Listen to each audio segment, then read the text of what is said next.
नमस्कार, मैं अभिषेक राज। Easy way coaching में आप सभी का हम स्वागत करते हैं। दोस्तों, बिहार तकनीकी सेवा आयोग की तरफ से एक नोटिफिकेशन जारी किया गया है और इस नोटिफिकेशन में अनुदेशक भर्ती का जिक्र किया गया है। वैसे में चर्चा ये है पूरे बिहार में, पूरे आईटीआई छात्रों में, सीआईटीएस वाले में, कि भाई बिहार में अनुदेशक भर्ती आ गई है।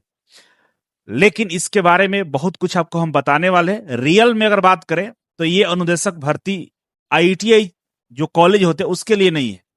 ये बिहार के जो डिप्लोमा कॉलेज हैं उसमें जो लैब इंस्ट्रक्टर होते हैं, जो प्रैक्टिकल की जो ट्रेनिंग कराने वाले लोग होते हैं, उनके लिए ये भर्ती निकाली गई है। ठीक है, इसकी भाई नोटिफिकेशन क्या है, तो दो तरह के नोटिफिकेशन निकाले गए हैं और यहाँ पे ध्यान से पढ़ने की आवश्यकता है। ठीक है, देखिए, बिहार तकनीकी सेवा आयोग, ठीक है ना, 13/4 को ये नोटिफिकेशन निकाला गया है और किसके द्वारा निकाला गया है? बिहार तकनीकी सेवा आयोग के द्वारा निकाला गया है। ठीक है, और यहाँ पे विज्ञापन संख्या 23/2026 है।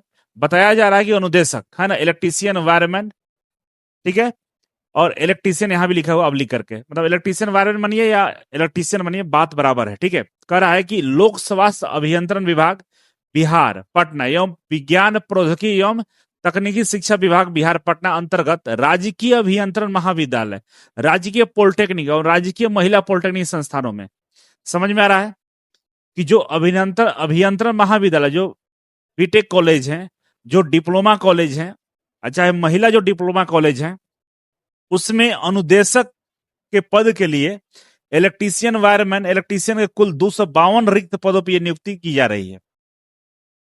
अब इसमें जो डेट दिया है कि 15 अप्रैल से लेकर 15 मई तक ये फॉर्म ऑनलाइन भरा जाएगा। ऑनलाइन भरने के लिए आप www.btsc.bihar.gov.in पे जाकर आप इसमें अप्लाई कर सकते हैं। इसके फुल नोटिफिकेशन को आप देख सकते हैं। फुल नोटिफिकेशन अभी अवेलेबल नहीं है, 15 तारीख तक फुल नोटिफिकेशन अवेलेबल हो जाएगा, तो डिटेल्स में आपको हम बताएंगे।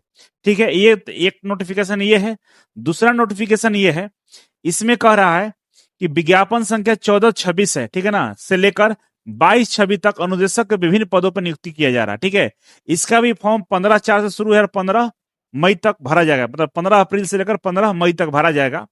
और इसमें देखेंगे तो ये विज्ञापन संख्या 14 से लेकर 22 तक यहाँ पर डिटेल्स दिया गया है और यहाँ पे बताया जा रहा है कि भाई कौन सा अनुदेशक का भर्ती है। तो पद का नाम है, पदों की संख्या है। अनुदेशक सर्वेयर के लिए 84 पद है, अनुदेशक मशीनिस्ट के लिए 82 है, अनुदेशक ऑटोमोबाइल इंजीनियरिंग के लिए 4 है, अनुदेशक लेदर टेक्नोलॉजी के लिए 4 है, अनुदेशक वेल्डर के लिए 84 है, अनुदेशक मैकेनिक ट्रैक्टर के लिए 1 है, एग्रीकल्चर के लिए 1 है, फिटर के लिए 84 है, और अनुदेशक हम बात करें इलेक्ट्रॉनिक्स मैकेनिक्स के लिए यहाँ पे 130 है। ठीक है ना, तो इस तरह से यहाँ पर सीटों की संख्या दिया हुआ है।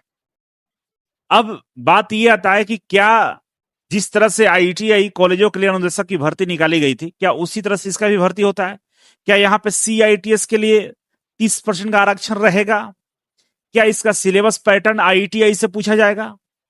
तो कुल मिलाकर ये जो आप प्रश्न जानना चाहते हैं, तो मेरा जो अनुभव कहता है, क्योंकि इसके पहले जो इसमें भर्ती की गई थी वो बीटीसी के थ्रू नहीं किया गया था, वो एसएससी वगैरह के थ्रू किया गया था। ठीक है, बीटीएससी के थ्रू आईटीआई की भर्ती निकाली गई थी, जिसमें अनुदेशक की हम चर्चा कर रहे थे।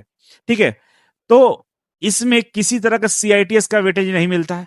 प्रश्न का जो लेवल होता है वो आईटीआई लेवल का नहीं होता है। मुझे लगता है डिप्लोमा लेवल का ही पूछेगा। ठीक है, क्योंकि इसमें डिप्लोमा वाले बच्चे बैठेंगे और काम ही डिप्लोमा कॉलेज में है ना।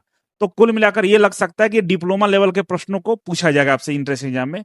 तो फिलहाल थोड़ा सा संयम बरतने की आवश्यकता है, क्योंकि 15 अप्रैल बहुत करीब ही है और आपके सामने नोटिफिकेशन आ जाएगा, आप देख पाएंगे। ठीक है, इसीलिए जितना भी जो वायरल न्यूज चल रहा है, जो चीजें बताई जा रही है, उस पर भरोसा नहीं करना जब तक फुल नोटिफिकेशन नहीं आ जाए। ये आपको बताने के लिए मैं आया था कि भाई बिहार में बहुत बड़े लेवल पर यह भर्ती निकाली गई है। टेक्निकल की हम बात करें, टेक्निकल में ये बीटीएससी जो वर्क इंस्पेक्टर है उसके बाद ये बड़ी भर्ती है। तो अब देखना यह है कि भाई क्या इसमें सीआईटीएस वालों को मौका मिलता है, आईटीआई वालों को मौका मिलता है या नहीं मिलता है। तो अगला अपडेट हम 15 तक आपको जरूर देंगे। बहुत बहुत धन्यवाद।